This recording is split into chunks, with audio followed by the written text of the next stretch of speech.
Essa semana foi lançado em Santos o livro Despoluindo sobre Trilhos, a obra de autoria do jornalista, advogado e engenheiro civil José Manuel Ferreira Gonçalves. Vale a pena conferir. Atualmente, o Brasil possui 28 mil quilômetros de ferrovia. O número poderia ser bem maior se fossem feitos mais investimentos no setor. Só de costa nós temos 8.500 quilômetros. Praias, nós temos 2.000 praias. Imagine o potencial integrativo, se você olhar para dentro do país, como a gente poderia, de alguma forma, fazer essas cargas transitarem de uma maneira mais responsável, mais organizada, porque não é só Porto de Santos, nós temos mais de 30 portos no país. Esses e outros assuntos foram pesquisados durante 7 anos, dando origem, inclusive, a um doutorado. Agora, as informações integram o livro-reportagem Despoluindo sobre Trilhos, que mereceu uma noite de autógrafos num lugar pra lá de sugestivo, a antiga estação ferroviária Sorocabana. Que há pouco tempo atrás, não muito tempo atrás, já foi inclusive uma estação ferroviária.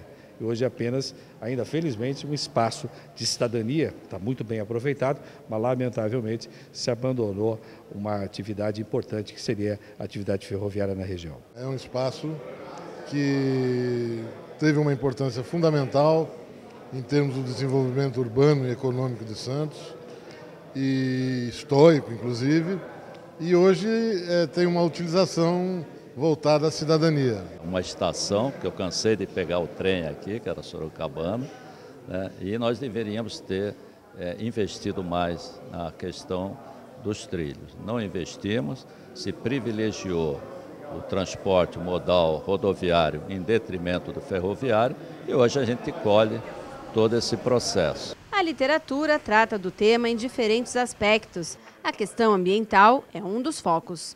Você pode, ao reduzir o transporte em cima de caminhões, utilizando mais barcos e ferrovias, e o meu foco são ferrovias, nós vamos reduzir emissões de gases que têm efeito de estufa.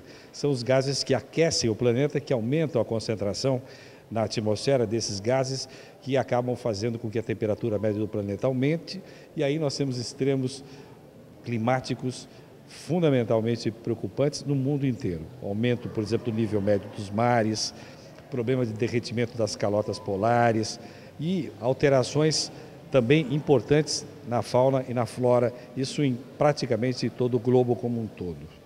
Então, o que nós queremos, do ponto de vista ambiental, é colocar cargas em trens, reduzir emissões e também reduzir a emissão de materiais particulados, que são altamente cancerígenos. Outro pilar é o viés logístico. O tema ferrovia é encarado como fator preponderante para a intermodalidade dos portos brasileiros. Não é jogar fora o caminhão, mas é utilizar o caminhão de forma inteligente. O caminhão não vai passar a fazer o que faz hoje, andando 2.300 quilômetros para trazer soja do Mato Grosso. Mas nós teríamos o caminhão saindo da fazenda, indo até um centro de concentração de carga, para que aí pudesse ser feito o transbordo para a ferrovia e também para uma barcaça eventualmente, e depois, na outra ponta, no centro de distribuição dessa carga e chegando ao porto de uma maneira mais adequada, mais confortável e menos dispendiosa, porque o que nós perdemos com isso é uma barbaridade. Por fim, o autor sugere a criação de um projeto de lei de iniciativa popular que obriga o comerciante a especificar o valor do frete na mercadoria. Eu acredito muito na capacidade do cidadão perceber que isso está acontecendo, que ele paga caro por isso. Mas essa percepção é lenta. Para mudar essa cultura e para levar a essa percepção, nós imaginamos a criação de um projeto de lei de iniciativa popular que possa levar as notas fiscais, a porcentagem do frete. Então o sujeito compra qualquer que seja a mercadoria, ele vai saber qual é a porcentagem do frete daquela mercadoria. A obra já está disponível e é um convite à reflexão. O que esse livro quer é oferecer uma contribuição acadêmica, técnica a esses senhores da política.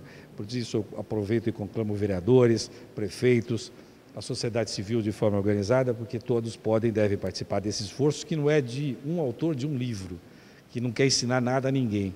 Ao contrário, está aprendendo com cada um de vocês, especialmente do Porto.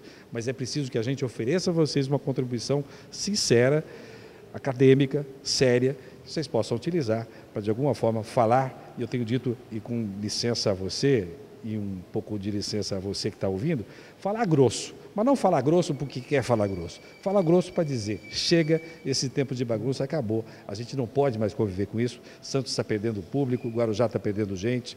Nós não temos gente que descia a serra para vir, por exemplo, aos restaurantes de Santos, com uma gastronomia excepcional que Santos tem. As pessoas pensam 1000 vezes antes de descer, porque tem medo de descer e tem medo de subir depois. Ou seja, não está ajudando nada a continuar pensando desta forma.